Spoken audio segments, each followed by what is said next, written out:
안녕하세요. 여러분의 삶이 눈부시게 빛나길 바라는 루나펄스입니다.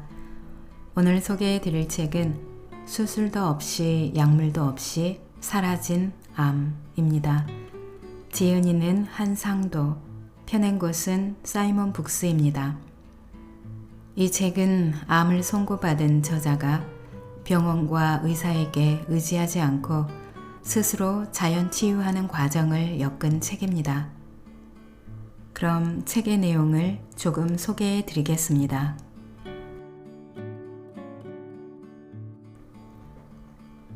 서문 2020년 5월 25일 나는 나를 죽였다. 내 몸속에 암이 생겼다는 진단을 받은 나는 그때까지의 나를 완전히 버렸다. 그리고 지난 1년 3개월 나는 다시 태어났다. 몸은 물론 마음에 있어서도 지금의 나는 예전의 내가 아니다. 어머니가 낳은 나는 죽었다. 지금의 나는 내가 낳은 새로운 나다. 그래서 나는 이 날을 제 생일로 정해 생일보다 더 크게 기념하고 있다. 암이 생겼다는 진단을 받았을 때 나는 눈앞이 캄캄했다. 삶이 막막해지고 죽음의 그림자가 온몸을 덮쳤다. 마른 하늘의 날벼락 같은 재앙이 무섭고 두렵기만 했다. 그로부터 1년 3개월이 지난 지금 나는 암을 하늘의 선물이자 축복으로 여기고 있다. 암은 사라지고 몸이 훨씬 가볍고 건강해졌다. 마음은 한결 더 성숙하고 차분해졌다. 욕심 많고 감정에 휘말리던 예전과 완전히 다른 삶을 살고 있다. 그 변곡점을 암이 만들어주었다. 그동안 무슨 일이 있었는가? 겉으로는 아무 일도 없었다. 수술도 하지 않았고 항암 치료나 방사선 치료도 받지 않았다. 자연 치유를 한다고 산속으로 들어간 것도 아니다. 전담 시설에서 요양을 한 것도 아니오. 산삼 같은 영약을 먹은 것도 아니다. 평소의 생활을 그대로 영위했고 사람들과의 관계도 똑같이 유지했다. 가족 친지 몇몇 외에는 내가 암에 걸렸다는 사실조차 알지 못했다. 그만큼 나는 평소의 일상을 그대로 유지했다. 그와 달리 내적인 생활은 180도 달라졌다. 먹는 음식이 달라지고 생활 습관이 달라지고 마음가짐이 달라졌다.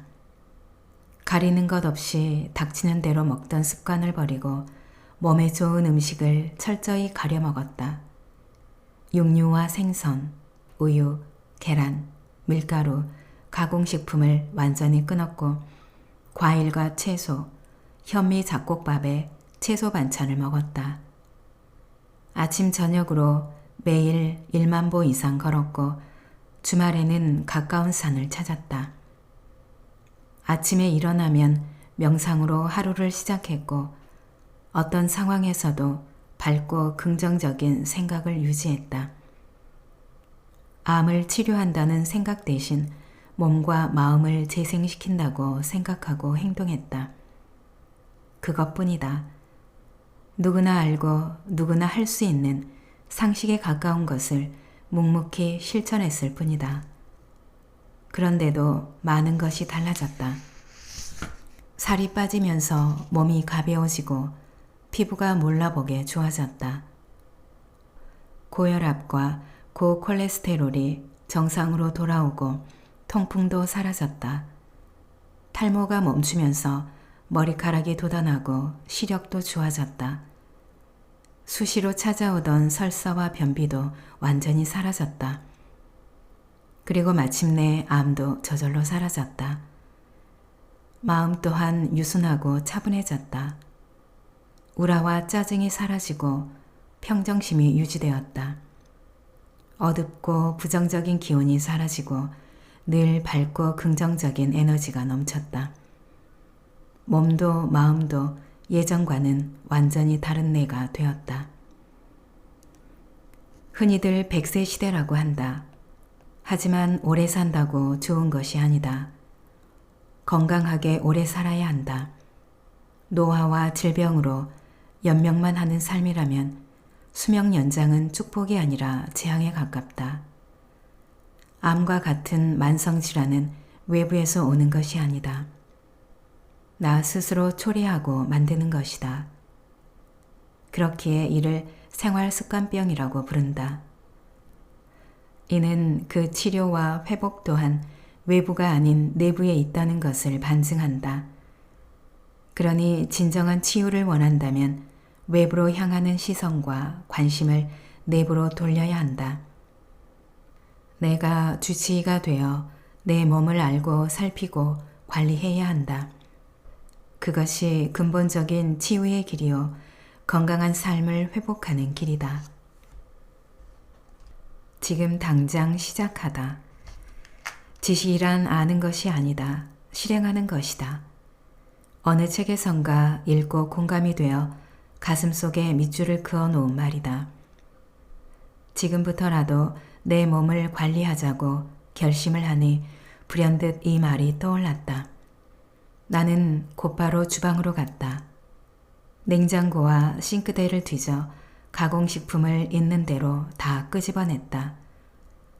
라면을 비롯해 햄, 참치, 커피, 삼겹살, 냉동만두, 통조림, 탄산음료, 식용유.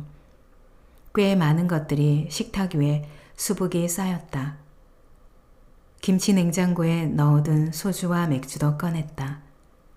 쓰레기 봉투를 갖다 놓고 선별을 시작했다. 봉지라면, 컵라면, 믹스커피, 정제 설탕, 튀김 기름 등 몸에 좋지 않다고 알려진 것들을 가차없이 봉투에 넣었다. 작업은 이내 끝내고 봉투는 하나 가득 채워졌다. 꾹꾹 눌러 주둥이를 묶으며 나는 단호한 목소리로 선언했다. 이제 너희들과는 작별이다. 다시는 찾지 않을 것이다. 잘 가라. 좋아하는 것을 해주는 것보다 싫어하는 것을 하지 않는 것이 더 큰 사랑이라고 했다. 몸도 마찬가지라는 생각이 들었다. 몸에 이로운 것을 먹는 것보다 해로운 것을 먹지 않는 것, 그것이 먼저라고 판단해 가공식품부터 끊기로 한 것이었다. 술과 커피도 물론이었다. 오랜 시간 함께해온 정겨운 것들이지만 나는 한 줌의 미련도 남기지 않았다. 그럴 여유가 없었다. 봉투를 문 밖에 내놓고 남은 것들은 바구니에 담아 선반 위에 올려놓았다. 올리브 기름, 당면, 쌀가루 등등 이로운지 해로운지 판단이 안 되는 것들이었다.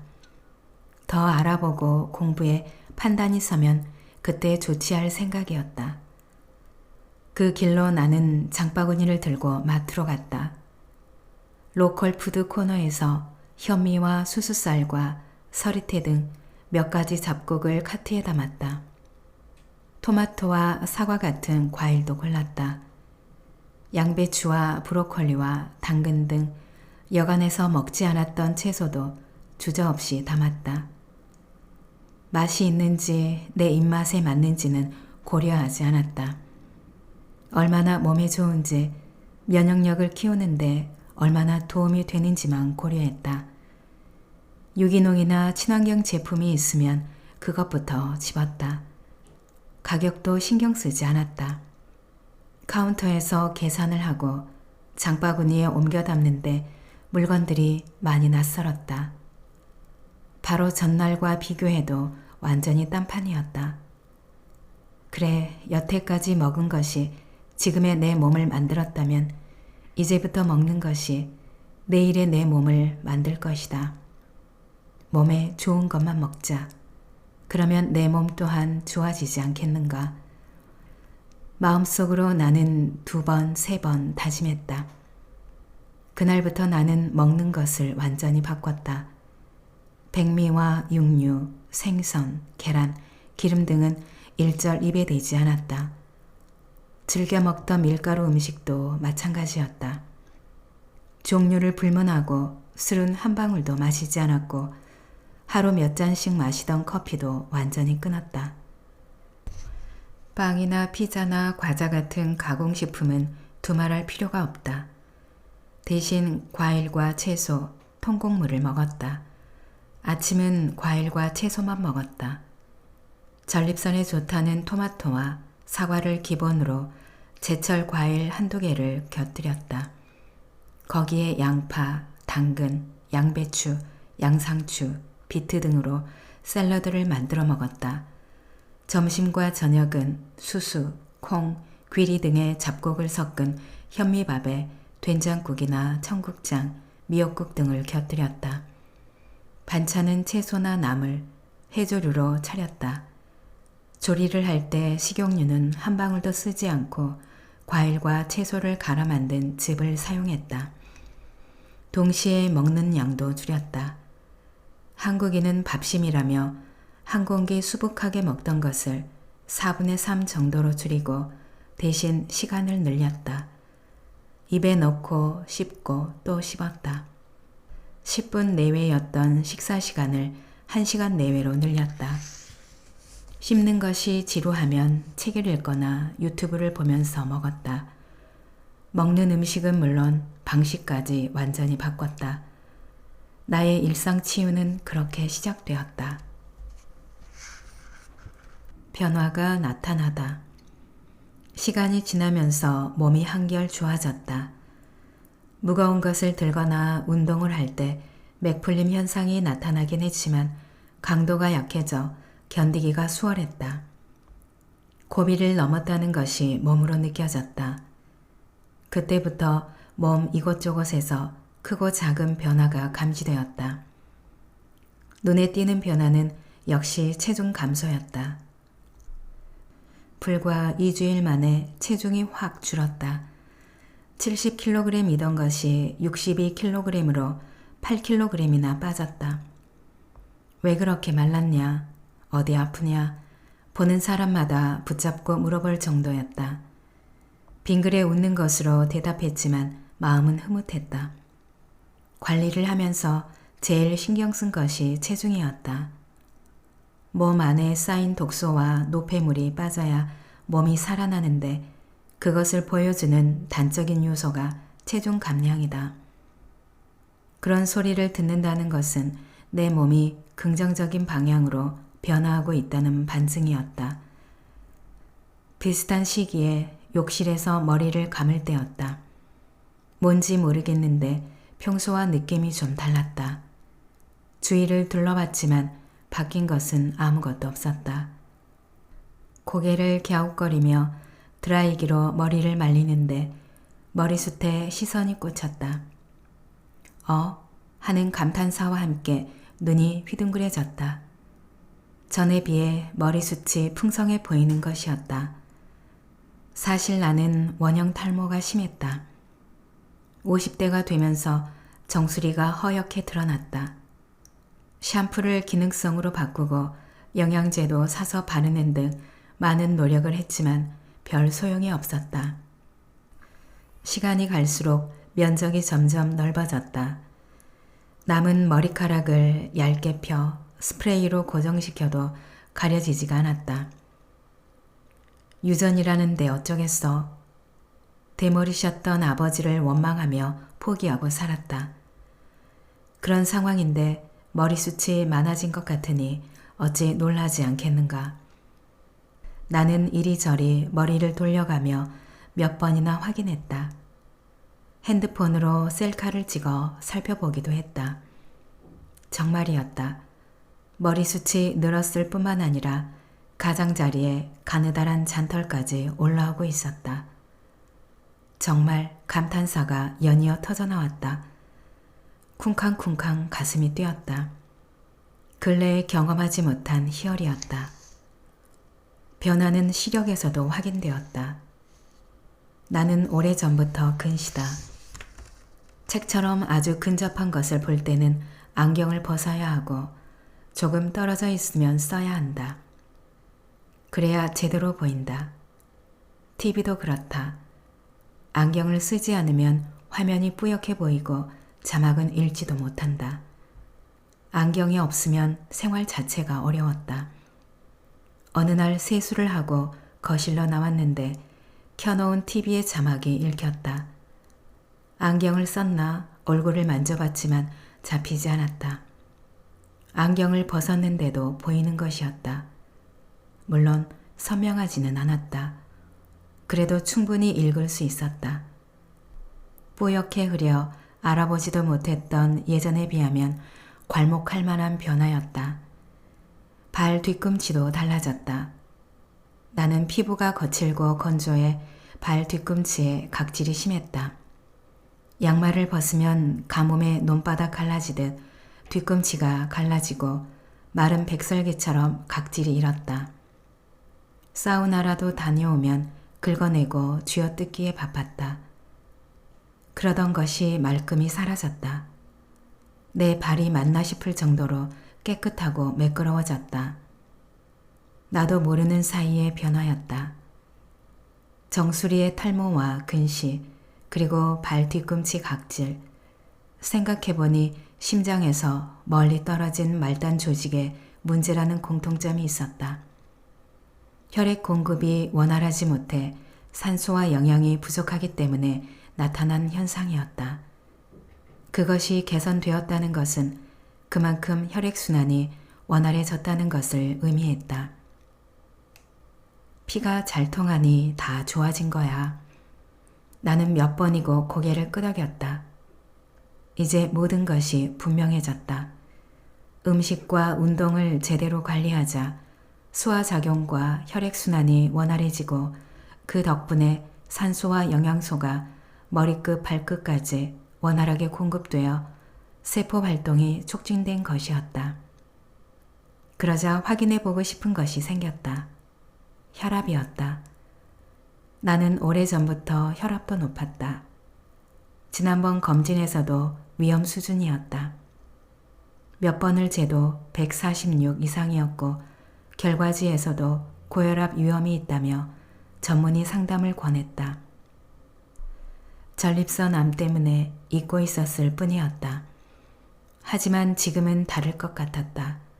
머리끝과 발끝에서 변화를 보일 정도로 혈액순환이 원활해졌다면 이는 곧 심장의 부담이 그만큼 줄었다는 것을 의미했다. 그렇다면 혈압 또한 떨어졌을 것이니 직접 확인해 보고 싶었다. 그 길로 나는 영월 의료원으로 달려갔다.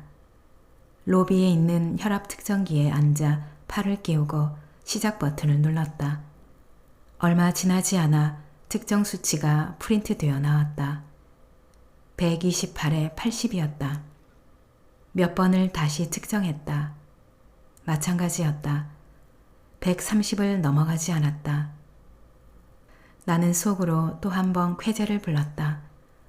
언제 어디서 재도 140 이하로는 내려오지 않았던 혈압이 관리를 시작한 지 2주일 만에 정상으로 돌아온 것이었다. 그렇구나. 음식이 이렇게 중요하구나. 나는 비로소 실감했다. 내가 먹는 것이 나를 만든다는 것을 내 몸이 직접 보여주는 것이었다.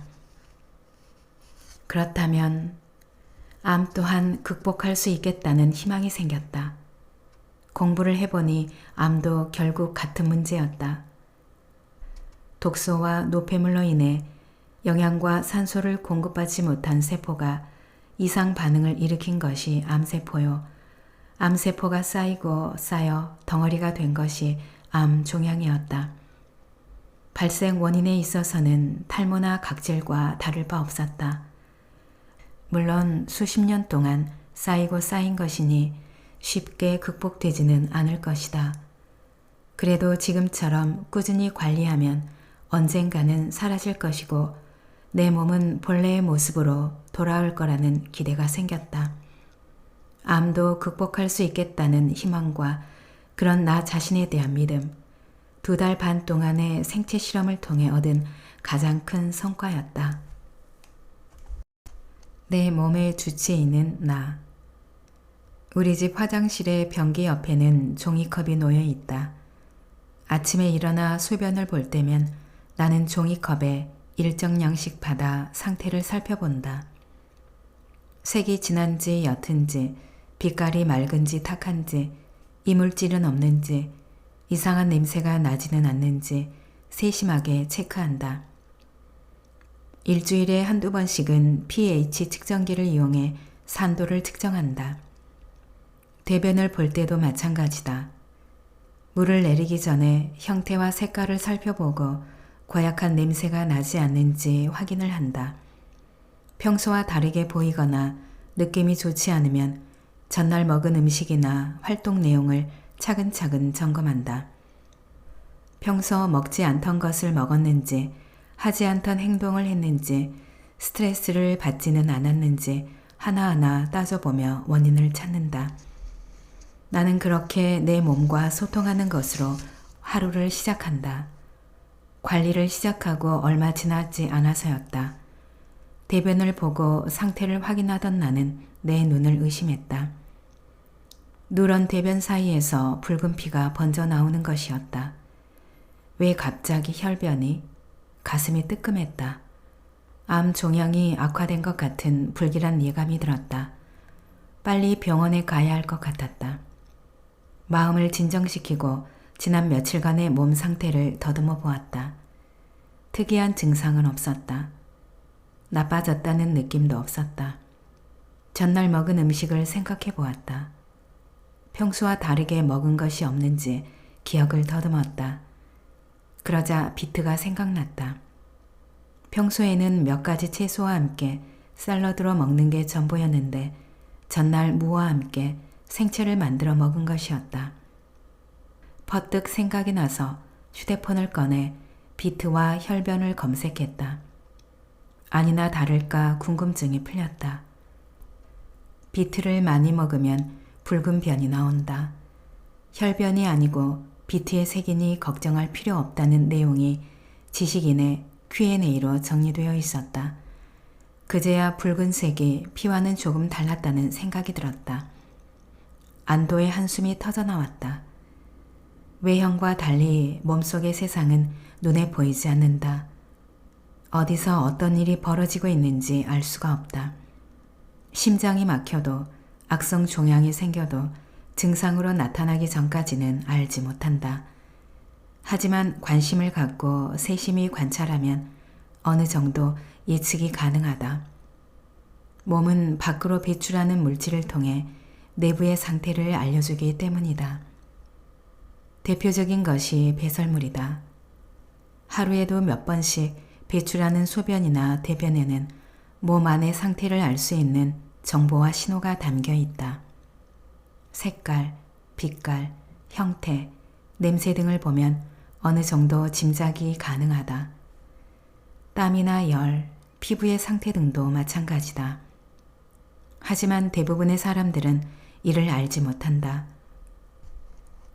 관심도 없고 지식도 없어 신호를 보내도 느끼지 못한다. 상태는 더욱 악화되고 몸은 더 크고 강한 신호를 보낸다.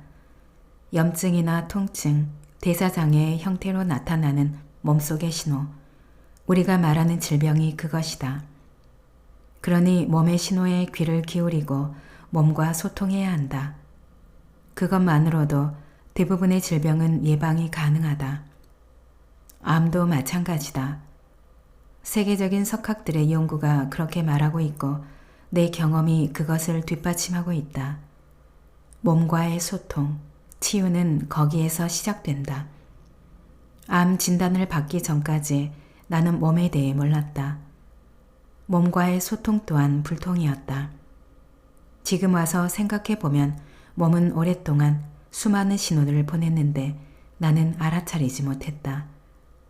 암 발병은 그에 대한 대가였다. 뒤늦게 참여를 한 나는 관리를 시작하면서 몸과의 소통에 힘을 쏟았다. 몸에서 내보내는 배설물을 주의 깊게 살피며 몸속의 상태를 파악하기 위해 노력했다. 땀이나 열, 호흡, 오한, 피부 발진 등 평소와 다른 현상이 나타나면 병원 치료에 앞서 그 원인을 꼼꼼히 따져보았다. 수시로 몸 이것저것을 만지고 살펴보면서 이상 유무도 확인했다. 일상 치유를 시작한 이후 달라진 것이 한두 가지가 아니다. 먹는 것, 움직이는 것, 생각하는 것이 다 달라졌다. 그 중에서도 가장 중요한 변화가 무엇이냐 묻는다면 나는 주저없이 말할 수 있다. 나 스스로 주치의가 되어 부단히 내 몸을 살피고 소통한 것. 바로 그것이라고. 살아있는 음식을 먹다. 우리는 음식을 통해 필요한 영양소를 얻는다. 그런데 한 가지 문제가 있다. 음식을 대부분 불에 익혀 먹는다는 것이다. 열을 가해 굽고 찌고 튀기고 삶아서 먹는다. 음식에 열을 가하면 자연에서 생산된 상태와는 완전히 다른 음식이 된다. 대사 과정에 필요한 각종 효소가 다 죽고 비타민, 미네랄, 엽록소 등 중요한 영양소가 대부분 파괴된다. 탄수화물과 지방, 단백질 등 필수 영양소에도 변성이 일어나 원래 가지고 있던 영양학적 가치가 크게 손상된다. 맛은 좋아지겠지만 영양소는 하나도 없는 죽은 음식이 되는 것이다. 그뿐이 아니다. 조리할 때 사용되는 식품 첨가물은 대부분 화학물질이다. 활성산소를 발생시켜 알레르기를 유발하고 면역력을 떨어뜨린다. 특히 육류나 생선을 높은 온도에서 구우면 단백질 반응을 일으켜 헤테로사이클릭아민이라는 발암성 화학물질을 생성한다. 고깃즙이 숯불에 떨어질 때에도 다환 방향족 탄화수소라는 발암물질이 발생하는데 연기에 섞여 고기를 오염시킨다. 고온에서 조리한 고기를 많이 먹을수록 암 발병률이 높아질 수밖에 없다. 수많은 전문가들이 수많은 연구를 통해 입증한 분명한 사실이다. 최대한 생식으로, 조리는 최소한으로. 음식 관리를 시작하면서 나는 그렇게 또 하나의 원칙을 세웠다. 최대한 자연 그대로 먹겠다고 다짐했다. 아침에 먹는 과일과 채소는 일체가 생식이었다. 대부분이 한살림을 통해 구입한 유기농산물이거나 로컬푸드 매장에서 구입한 영월 농산물이라 생식의 의미가 배가 되었다. 다만 하나, 토마토는 예외였다. 토마토에는 전립선에 좋다는 라이코펜 성분이 함유되어 있는데 가열하면 흡수율이 훨씬 좋아진다고 해 끓는 물에 익혀 먹는다. 현미밥을 먹을 때에도 반찬은 가능하면 생채로 만들었다. 배추, 무, 갓, 미나리 등으로 번갈아 가며 김치를 담그고 겉절이를 무쳤다. 독이 있어 법제를 해야 하는 것을 제외하고 가능하면 생채로 무쳤다. 해조류 또한 별다른 조리 없이 날 것으로 먹었다. 양념에도 화학 조미료나 식품 첨가물은 사용하지 않았다. 생과일과 생채소로 즙이나 주스를 만들어 썼다. 샐러드에 곁들이는 드레싱에도 선식가루나 채소즙을 활용했다. 최대한 살아있는 상태 그대로 먹었다. 그렇게 생식을 하자 몸에 변화가 나타났다. 무엇보다 속이 편해졌다. 예전에는 식사를 하고 나면 늘 속이 거북했다. 가스가 찬 것처럼 더부룩하고 움직이는 게 불편했다. 과식 탓이 아니었다. 적게 먹어도 간식으로 과자 몇 개 집어 먹어도 그랬다. 소화가 되지 않아 위장에 뭔가 남아있는 그런 느낌이었다. 소화제를 사놓고 수시로 먹었지만 별반 달라지는 것이 없었다. 생식 위주로 과일과 채소를 중심으로 음식을 바꾸자 그런 현상이 말끔히 사라졌다. 먹어도 먹은 것 같지 않았다. 많이 먹어도 포만감이 느껴질 뿐 몸은 가뿐했다. 뛰어도 될 정도였다. 들어오는 것이 편하니 나오는 것도 편해졌다. 배변 활동이 규칙적으로 되고 설사와 변비가 사라졌다. 예전에는 수시로 화장실을 들락거렸는데 일정한 시간과 주기로 정례화되었다. 변의 모양도 아이들처럼 바나나 형태로 나왔다. 지금까지 한 번의 변비도 설사도 없다. 살아있는 과일과 채소를 꾸준히 섭취하니 효소와 유익균이 그대로 유입되고 그들이 장에 흡수되어 활발히 활동함으로써 나타난 변화였다. 걷고 또 걷다. 아침 5시 운동복으로 갈아입고 집을 나선다. 어둠을 밀어내며 여명이 밝아온다. 새벽 공기가 가슴을 파고든다. 숨을 크게 들이마신 후 천천히 내뱉는다. 박하사탕을 깨문 듯 가슴이 개운해진다. 배에 쌓여있던 노폐물이 씻겨나가는 기분이다. 소담숲으로 방향을 잡고 천천히 걸음을 옮긴다. 마을 뒤편의 야트막한 동산을 따라 이어진 산길. 경사가 완만해 걷기에 좋고 길이도 짧아 천천히 걸어도 1시간이면 돌아올 수 있다. 아침 산책을 즐기기에 더없이 좋은 길이다. 입구를 지나 산길로 접어든다. 새벽 기운을 받은 초목에 피톤치드를 내뿜으며 반긴다. 잠시 걸음을 멈추고 양팔을 벌려 심호흡을 한다. 10억 개가 되는 폐포에 산소가 골고루 공급되도록 단전에 힘을 주고 2번, 3번 반복한다. 몸이 가벼워지고 마음이 상쾌해진다. 주변에 피어있는 들꽃을 바라보고 어쩌다 눈에 띄는 산딸기를 따먹으며 산길을 걷는다. 정상에 있는 소담정에 올라 영월의 아침을 내려다보고 뒤쪽으로 서강에 둘러싸인 청령포를 바라보기도 한다. 그렇게 1시간 남짓 걸어 집으로 돌아오면 바로 앞에 있는 스포츠파크로 향한다. 운동기구가 설치된 야외 마당에서 팔운동, 가슴운동으로 하체에 비해 덜 움직인 상체를 단련한다. 기구를 옮겨가며 이마에 땀이 벨 정도로 반복한다. 그런 다음에야 목에 두른 수건으로 땀을 닦으며 집으로 돌아온다. 사람에게는 걷는 것이 최고의 약이다. 히포크라테스가 한 말이다. 역시 의학의 아버지는 다르다. 음식으로 고치지 못하는 질병은 약으로도 고칠 수 없다고 강조한 데 이어 걷기의 중요성까지 설파했으니 말이다. 더구나 2500년 전 그때는 걷는 게 삶이고 생활이던 시대였다. 그런 상황에서도 걷기를 강조했다는 것은 오늘의 우리에게 더 많은 것을 시사해 준다.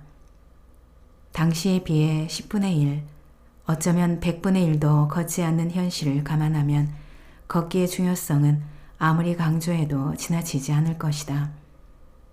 걷기의 효과는 의학적으로도 잘 알려져 있다. 하루 30분 이상 걸으면 혈액순환 같은 심혈관계 기능, 호흡기 기능, 면역 기능, 허리와 다리의 근력 등 신체의 모든 기능이 증진된다. 체내에 쌓인 노폐물도 배출된다. 그래서 걷는 것을 건강의 기본으로 삼는다. 걷기의 효과는 특히 암 환자에게는 절대적이다. 체내에 산소가 부족할 때 암세포가 생기고 성장하는 것을 감안하면 맑은 공기를 마시며 걷는 것이 생명과 직결된다고 해도 지나친 말이 아닐 것이다. 걸을 힘만 있다면, 아니 없는 힘을 짜내서라도 걸어야 하는 이유가 여기에 있다. 음식 관리와 더불어 운동을 병행키로 한 나는 걷기부터 시작했다. 몇 년 전까지 조기축구회에 가입해 공을 찾고 근래에는 탁구를 쳤지만 다 미루고 걷는 것을 최우선으로 했다. 걷는 것이 최고의 약이다 라는 히포크라테스의 말도 감안했지만 매일 꾸준히 할 수 있다는 장점 때문이었다. 반복과 지속, 그것이 운동 관리의 핵심이기 때문이었다. 시간은 아침 5시를 택했다. 식물들이 산소를 가장 많이 내뿜는 시간인데다 상황에 구애받지 않고 꾸준히 할 수 있는 시간대였다. 아침 식사 시간 및 출근 시간도 감안했다. 코스는 우선 걸어서 다닐 수 있는 소담숲과 스포츠파크를 택했다. 숲이 우거지고 초목이 많아 공기가 맑고 깨끗했다. 비가 오면 우산을 쓰고 걸었고 눈이 오면 모자를 뒤집어 쓰고 걸었다. 매일 정해진 시간에 산책을 해서 사람들이 그를 보고 시간을 맞췄다는 독일의 철학자 칸트처럼 나 또한 5시면 어김없이 집을 나섰다. 다만 칸트가 한 곳을 정해 매일 그 길을 걸었다면 나는 주변에 있는 여러 길을 번갈아 걷는 것이 달랐다. 저녁에는 하던 대로 탁구를 쳤다.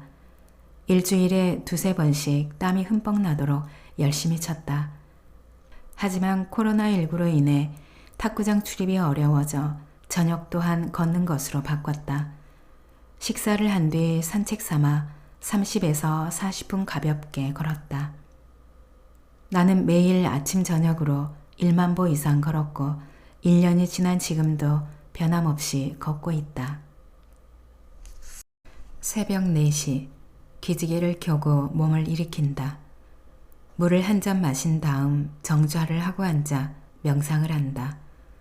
복식 호흡을 통해 상쾌한 아침 공기를 들이마시며 특별하고 소중한 오늘을 시작한다. 명상이 끝나면 1시간 남짓 책을 읽거나 글을 쓴다. 휴대폰에서 5시를 알리는 음악이 나오면 운동복으로 갈아입고 집을 나선다. 이어폰으로 고전 강의나 클래식 음악을 들으며 소담숲이나 스포츠파크를 걷는다. 싱그러운 초목이 뿜어내는 피톤치드로 심신을 일깨운다. 집에 돌아오면 과일과 채소로 아침을 먹는다. 사과와 토마토에 제철 과일 1-2개, 엽채와 뿌리채소를 섞어 만든 샐러드다. 달콤한 과일의 맛과 아삭아삭한 채소의 맛이 오래도록 입안에 남는다. 휴대폰에 저장된 댄스 음악을 틀고 세면장으로 간다. 빠른 비트의 리듬에 맞춰 이를 닫고 세면을 한다. 몸이 경쾌해지고 마음이 흥겨워진다. 콧노래로 따라 부른다. 머리를 감으면서 막춤을 추기도 한다. 그렇게 하루를 시작한다. 회사에 출근해 업무를 보고 정오가 되면 집에 와서 점심을 먹는다. 현미 잡곡밥에 채소와 해조류 반찬 몇 가지가 전부다. 단순하고 소박하지만 맛은 깊고 풍부하다. 씹을수록 배어나는 구수하고 담백한 맛에 산의 진미가 부럽지 않다. 퇴근을 하면 같은 메뉴로 저녁을 먹고 산책을 겸해 또다시 걷는다. 30분 정도 가볍게 걷고 돌아오면 책을 읽거나 글을 쓰면서 하루를 정리한다. 10시가 가까워지면 불을 끄고 자리에 눕는다. 몇 번의 복식 호흡으로 몸과 마음을 이완시키면 나도 모르게 스르르 잠속으로 빠져든다. 일상 치유를 시작한 이후 달라진 나의 하루다. 남들이 보기에는 답답하고 지루하게 느껴질지도 모른다. 하지만 내게는 그렇지 않다. 하나하나가 다 즐겁고 의미가 있다. 마음이 덩달아 달라졌기 때문이다. 예전에는 크고 강하고 화려한 것을 지향했다. 하나를 하더라도 제대로 해야 한다며 폼나고 누구에게나 인정받을 수 있는 그런 것을 추구했다. 일상은 그것을 이루기 위한 수단이요 과정으로 생각했다. 잘 될 때는 어깨에 힘이 들어가고 우쭐대기도 했지만 안 될 때는 짜증이 나고 불안하기도 했다. 일상 치유를 시작한 이후 일상이 삶의 중심이 되었다. 수단이자 과정이었던 일상의 하나하나가 그 자체로 삶의 목적이 되었다. 일상에서 기쁨을 찾고 일상에 의미를 부여하게 되었다. 그러자 일상이 달라졌다. 매일매일 반복되는 똑같은 일상이 아니라 매일매일이 새로운 일상이 되었다. 일상이 즐겁고 행복해졌다. 행복은 강도가 아니라 빈도에 달려있다고 한다. 한두 번의 큰 행복이 아니라 작은 행복을 수시로 반복하는 것이 더 행복한 삶이라는 것이다. 요즘에 내가 그것을 느끼고 있다.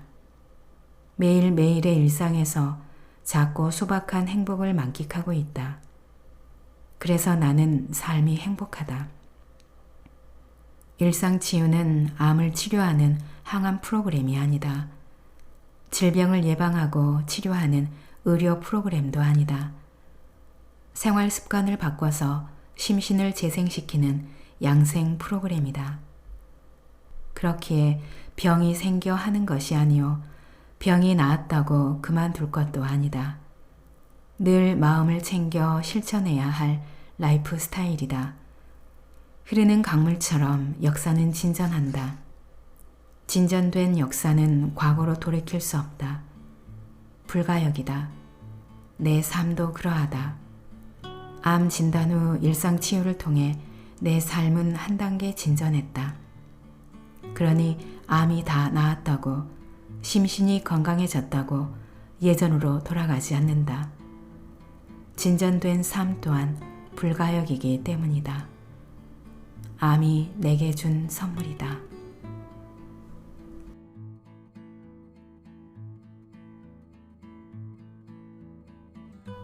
낭독은 여기까지입니다. 여러분의 구독과 좋아요, 댓글은 저에게 큰 힘이 되는 거 아시죠? 오늘도 끝까지 들어주셔서 감사합니다.